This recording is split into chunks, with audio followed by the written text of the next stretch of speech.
Hola, estamos en la semana número 2 del día martes del estudio Nuestra Eternidad Segura. Nuestra lectura el día de hoy será en el libro de Juan, capítulo 3, los versos del 22 al 36. Nuestro devocional estará en el libro de Juan, capítulo 3, los versos 35 y 36. Vayamos a nuestras citas.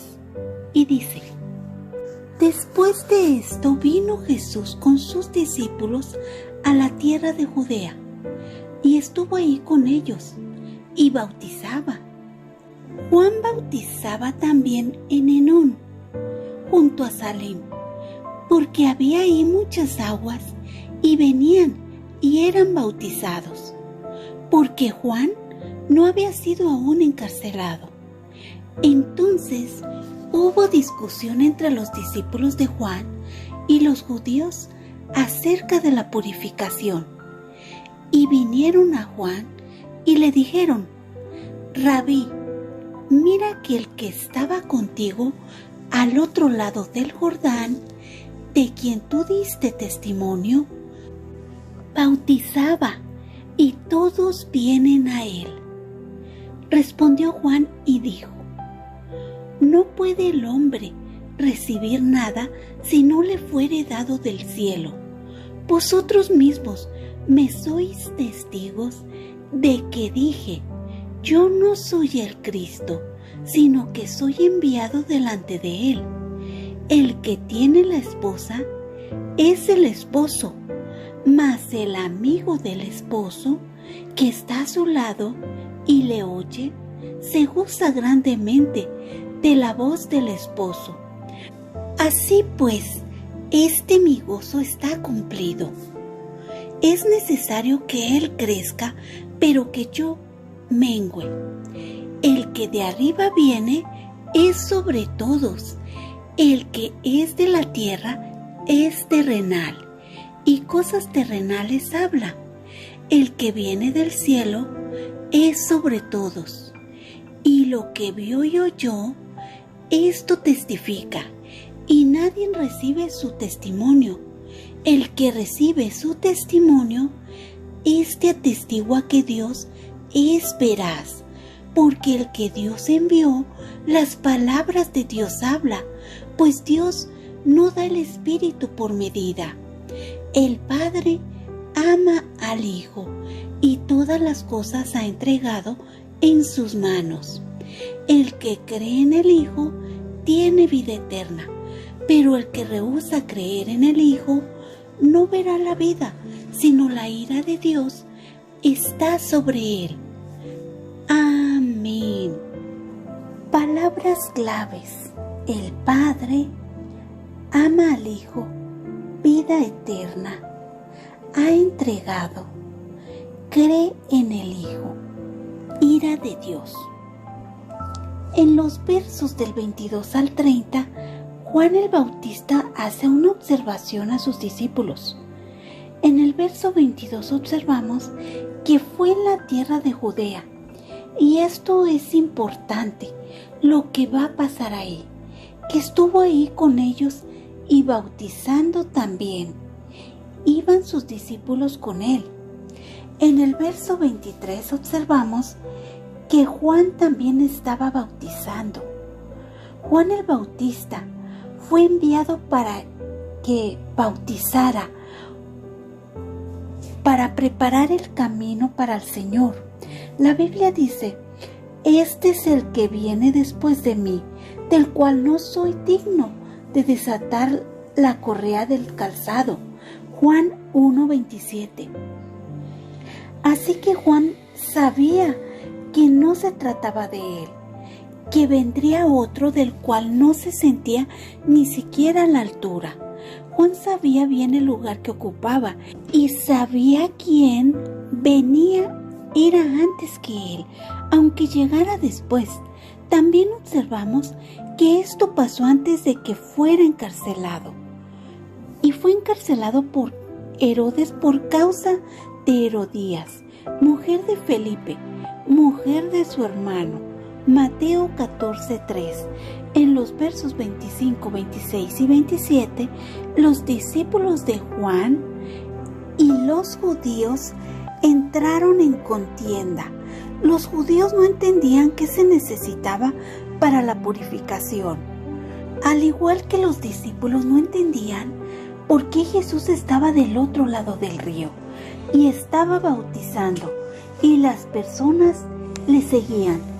Juan sabía bien lo que pasaba y había confirmado que él era testigo y había sido enviado para preparar el camino. En el verso 27 y 28 aclara que no hay tal competencia, porque el que viene después de él es mayor que él. Y estos discípulos eran testigos de que él lo había declarado. Juan se sentía honrado de servir a Dios, de servir a su Hijo. Juan entendía que no se trataba de él, sino de Jesús. Por eso hacía mención que es importante que él menguara para que Jesús creciera. En el verso 29 y 30 observamos cómo Juan describe la situación. Él describe algo que ya estábamos hablando. Juan explica que él es el amigo del novio y que se siente orgulloso de él y de estar al lado del novio.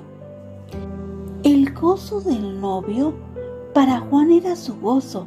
Al hablar de esto, recordemos que la iglesia es la novia que espera por el novio. En los versos 30 al 34 observamos esta revelación. Habla de que el que viene de arriba está sobre todos. Todos fuimos creados por Él y para Él. El que es terrenal y cosas terrenales habla de su mundo terrenal, pero Jesús es sobre todos. Esta es una segunda aclaración o segunda afirmación. En el verso 32 continúa hablando del de arriba y cómo de lo que vio y oyó testifica y cómo nadie recibe su testimonio. La Biblia dice que a los suyos vino, pero los suyos no le recibieron. También nos dice, pero el hombre natural no acepta las cosas del Espíritu de Dios, porque para él son necedad, y no las puede entender, porque se disciernen espiritualmente. Primera de Corintios 2:14.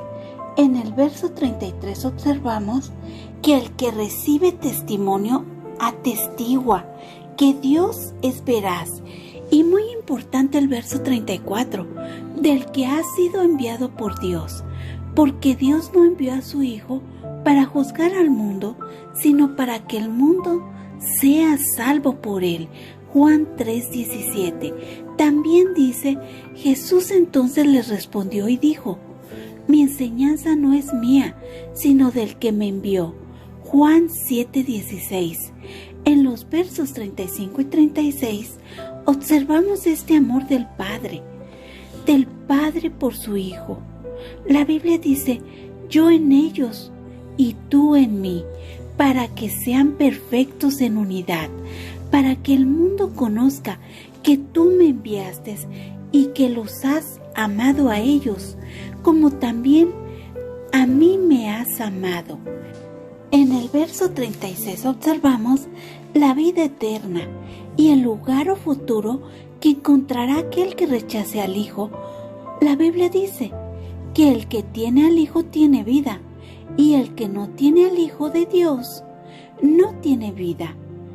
Solo necesitamos creer en el Hijo de Dios, confesarle como nuestro Señor, como nuestro Salvador, volvernos de nuestros malos caminos, porque el que no tiene al Hijo recibirá la ira de Dios. Estamos siendo invitadas a reconocer lo que necesitamos, a reconocerle que le necesitamos en nuestras vidas, que no hay nada que podamos hacer para ser salvas. Hoy el estudio me hace reflexionar en este amigo del esposo, en este amigo que se siente orgulloso de su amigo, de estar a su lado y de ver que su amigo cumplirá sus planes, esos planes para su boda. Reflexiono en el lugar que el amigo sabía que tenía y que no se trataba de él, sino del novio. Reflexiono en lo importante que hacía Juan, pero más importante era de quién o por quién estaba trabajando. Se hablaba de Jesús. Hoy somos invitadas a ser diligentes como Juan y hablar de Jesús, de hablar de sus obras, así como Juan lo hizo, a predicar su palabra, a predicar de Cristo, de nuestro Rey, de nuestro Señor, de nuestro Salvador. Oremos. Amado Padre eterno, gracias por tu enseñanza hoy. Gracias por tu mensaje de salvación, por enviar a tu Hijo para atraernos a ti. Gracias, Padre, por su sacrificio en la cruz, por traer luz a nuestras vidas, por traer la verdad. Gracias, Padre, porque le necesitábamos para llegar a ti.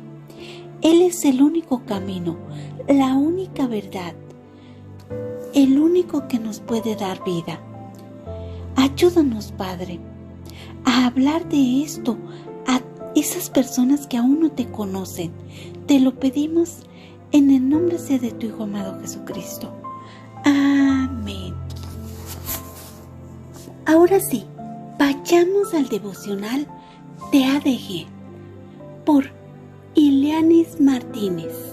Su firma dice: gracia y paz, desde Panamá.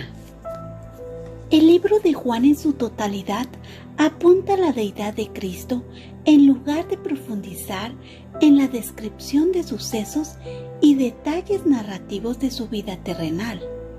Jesús ha venido para anunciar la salvación. El reino de los cielos se ha acercado y lo hace con autoridad. Por su parte, Juan no reclama nada para sí. Juan había venido anunciando la llegada de Jesús, pero a pesar de eso, sus discípulos temían que estuviera perdiendo popularidad ante aquel con quien le vieron hablando. Juan era justo y estaba satisfecho con su lugar y labor. Era un privilegio poder anunciar al novio y él nombrarse como el amigo del novio, quien según la tradición judía tenía un papel relevante al momento del compromiso y la boda. Era el amigo del novio, quien fungía como mediador para que los padres de la novia la entregaran en matrimonio, y era quien organizaba la espera y presenciaba cuando el ya esposo levantaba el velo de la novia y la elogiaba. El amigo vivía la felicidad del esposo, aunque no fuera él quien recibiera a la novia, aunque él llevara solo la responsabilidad de acercarla al esposo, así como Juan se gozaba de anunciar la llegada de Jesús. Es resaltada también la relación estrecha entre padre e hijo, de tal manera que no pasa algo que no haya acordado entre ambos.